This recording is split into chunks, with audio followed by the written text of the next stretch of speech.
Hello प्यारे बच्चों, कैसे हैं। आज हम लोग देखेंगे कंटिन्यूटी। कंटिन्यूटी में हम लोग आते हैं कि कैसे कंटिन्यूअस किसी को प्रूव करते हैं, कंटिन्यूटी है क्या, कंटिन्यूटी को हम कैसे यूज कर सकते हैं अपनी रियल लाइफ में। तो आइए यहाँ पे एक हम ग्राफ बनाते हैं।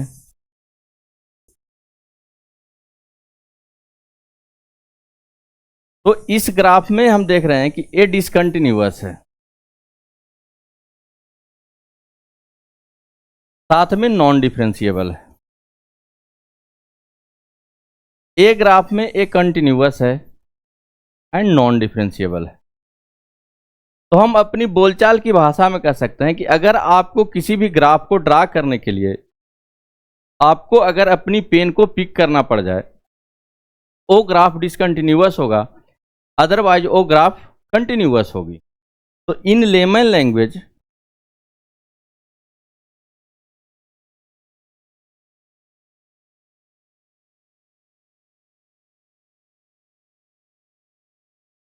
if you have to pick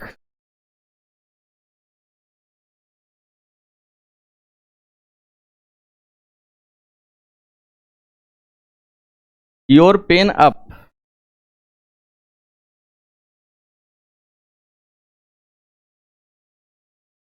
while drawing graph,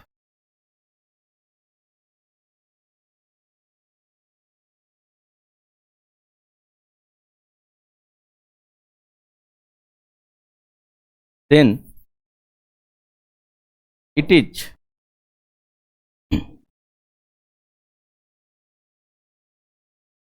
discontinuous function, otherwise a continuous function। Means simply हम कह सकते हैं कि अगर किसी भी ग्राफ को ड्रा करने के लिए आपको अपनी पेन पिक करनी पड़ जाए तो उसे हम डिसकंटिन्यूअस फंक्शन कहते हैं, और अगर आपको अपनी पेन पिक ना करना पड़े तो हम उसे क्या बोलते हैं, कंटिन्यूअस फंक्शन बोलते हैं। अब यहाँ पे हमने एक वर्ड यूज की कि ए नॉन डिफरेंशिएबल है। इट मीन्स क्या होते हैं, continuity means no break in graph. Graph में कोई भी ब्रेक नहीं होनी चाहिए। और डिफरेंशिएबिलिटी मीन्स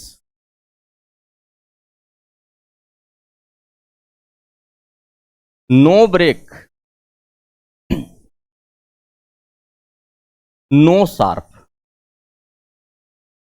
ना तो कोई ब्रेक होनी चाहिए ना तो शार्प होनी चाहिए। तो इस ग्राफ में हम देख रहे थे कि यहां पे मुझे क्या मिल रही है, शार्प मिल रही है, इसलिए एक ऐसा है नॉन डिफरेंशिएबल है। कंटिन्यूअस तो है लेकिन नॉन डिफरेंशिएबल है। आइए हम एक ग्राफ लेते हैं, और जैसे हमने लिखा कि y बराबर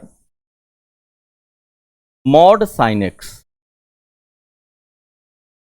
तो मॉड साइन एक्स, अगर किसी भी फंक्शन में हम मॉड लगाते हैं तो उसकी ग्राफ ड्रा करते समय जो एक्स एक्सिस के नीचे की ग्राफ होती है वो ग्राफ ऊपर चढ़ जाती है। तो इसकी ग्राफ कुछ इस तरह से होगी।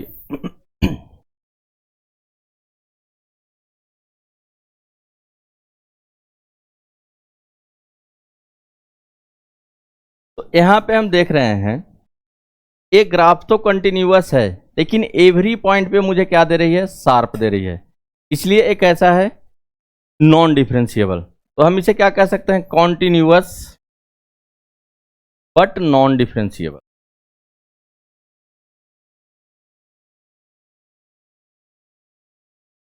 ओवरऑल हमने कंक्लूड क्या की कि अगर किसी भी ग्राफ में शार्प आती है तो वो नॉन डिफरेंशिएबल होंगे, लेकिन अगर ग्राफ कहीं से ब्रेक नहीं करती है वो कैसे होंगे, कॉन्टिन्यूअस होंगे। तो हमने ये बेसिक्स डिफिनीशन सीखी कि कॉन्टिन्यूअस फंक्शन किसे बोलते हैं और नॉन कॉन्टिन्यूअस किसे बोलते हैं। अब हम आते हैं continuity at a point. Continuity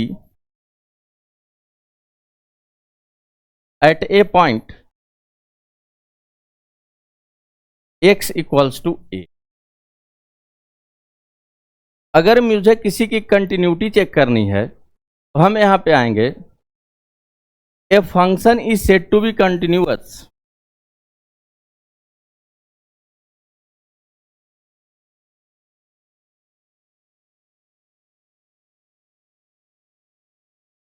if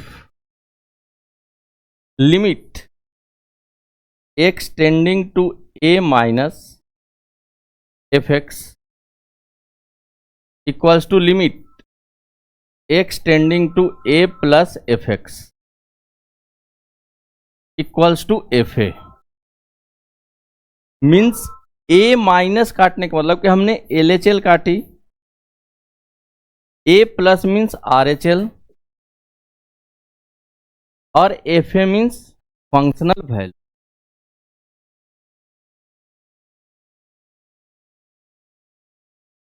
और साथ में ये सारे फाइनाइट होनी चाहिए, तब वो फंक्शन कैसा होगा, कंटिन्यूअस। तो इन शॉर्ट हम कह सकते हैं कि limiting value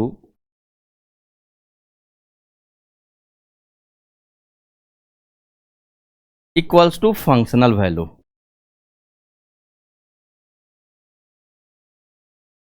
then function is continuous. अगर याद रखनी है तो लव इक्वल्स टू फीवर। ये अपनी याद रखने की टेक्निक हो गई कि अगर किसी भी फंक्शन की limiting value equals to functional value हो जाए, वो फंक्शन क्या होंगे, उस पॉइंट पे कंटिन्यूअस होंगे। अब हम आते हैं दूसरी चीज, कंटिन्यूटी एट बाउंड्री पॉइंट। आइए देखते हैं हम continuity at boundary point. Continuity at boundary point,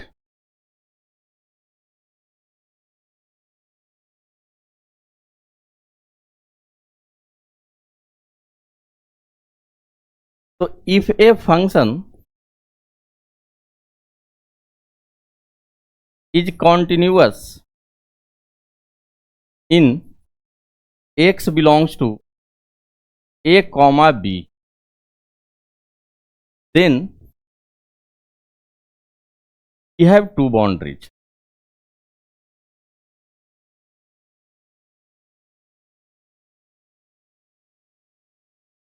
कौन कौन सी, left boundary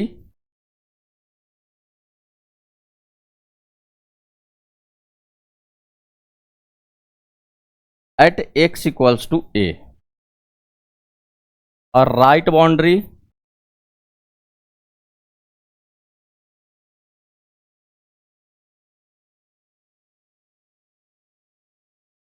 at x equals to b। आइए हम इसे ग्राफ से समझते हैं। हमने एक ग्राफ ली,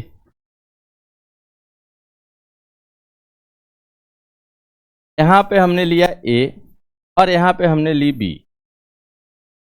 तो अगर हम a के LHL साइड जाना चाहते हैं, मीन्स लेफ्ट हैंड लिमिट की तरफ, तो यहाँ पे एग्जिस्ट नहीं करती है, और b पे मेरे पास राइट हैंड लिमिट एग्जिस्ट नहीं करती है। तो हम यहाँ पे at x equals to a हम क्या चेक करेंगे, F A plus equals to F A और नोट। अगर F A plus means right hand limit is equals to the functional value, then function is continuous at x बराबर a। उस time पे क्या होगा, a पर function continuous होगी। At x बराबर b आते हैं तो मेरे पास राइट हैंड लिमिट नहीं एग्जिस्ट कर रही है, तो हम क्या चेक करेंगे, एफ बी माइनस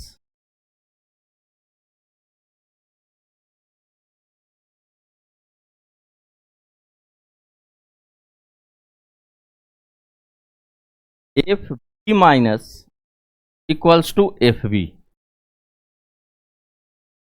अगर ए एग्जिस्ट करती है तो फंक्शन कंटिन्यूअस एट बी होगी। अब यहां पे हमको एक पॉइंट सपोज करें मानते हैं एम, तो यहां पे LHL भी एग्जिस्ट कर रही है और साथ में RHL भी एग्जिस्ट कर रही है। तो हम लिख सकते हैं कि for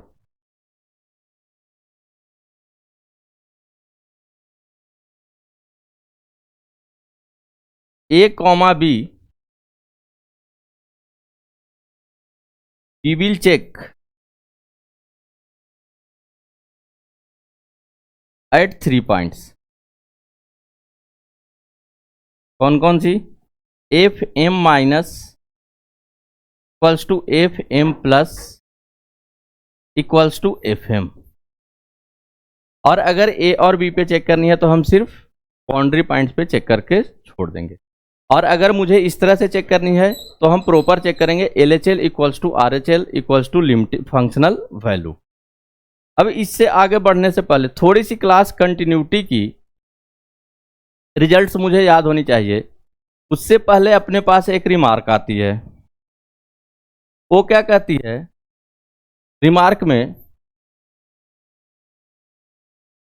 we will check continuity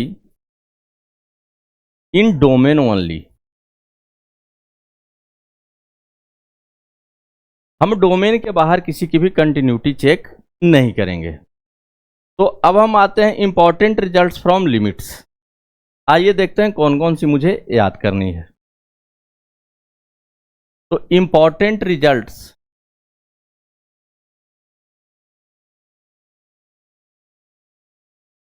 from limits.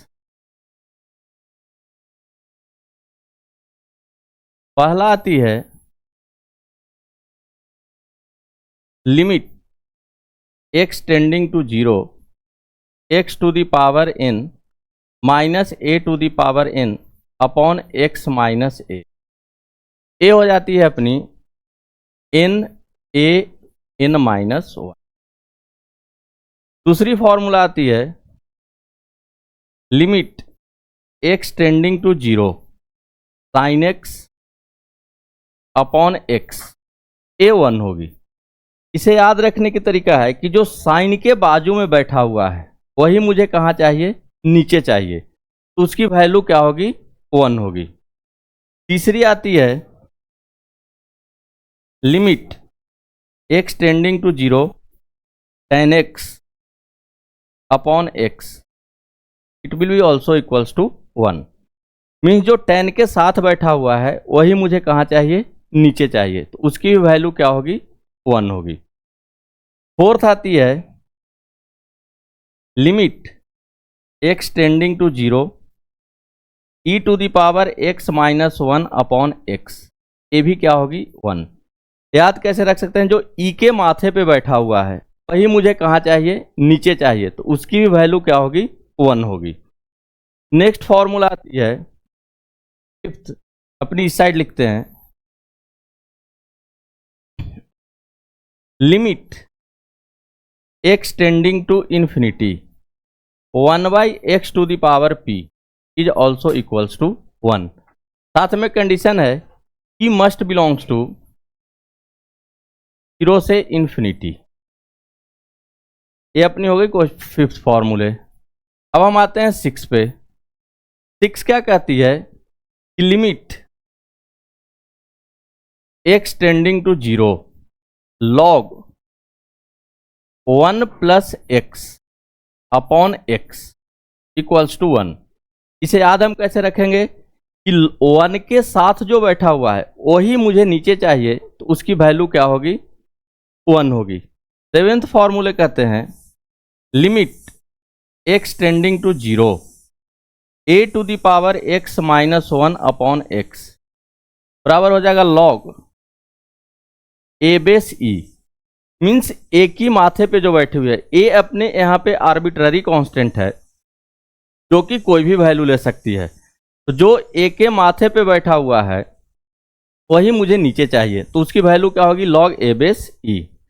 Eighth formula आते हैं हम, जो अपनी लिमिट्स की रिजल्ट है कि limit x tending to 0 1 plus x to the power 1 by x, ए हो जाएगी e to the power 1। Means x का जो कोएफिशिएंट, इस x की जो कोएफिशिएंट होगी वही e के पावर में आ जाएगी। नाइन्थ आती है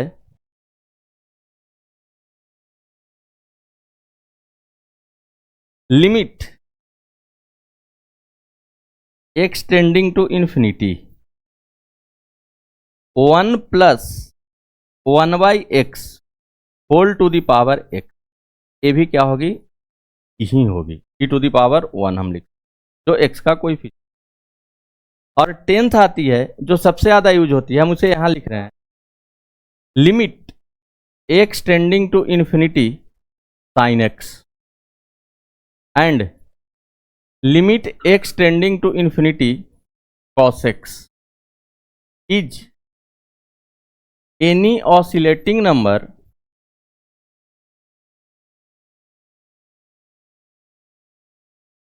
between -1 to 1।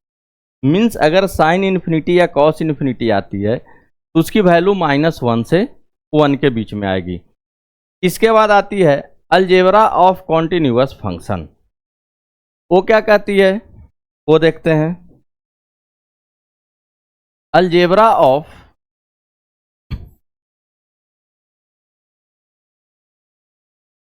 Continuous function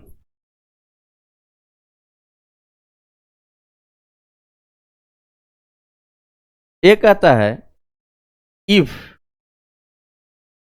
f and g are two real function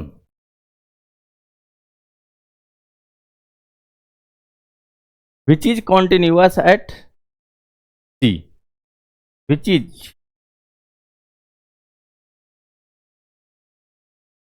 continuous at any real number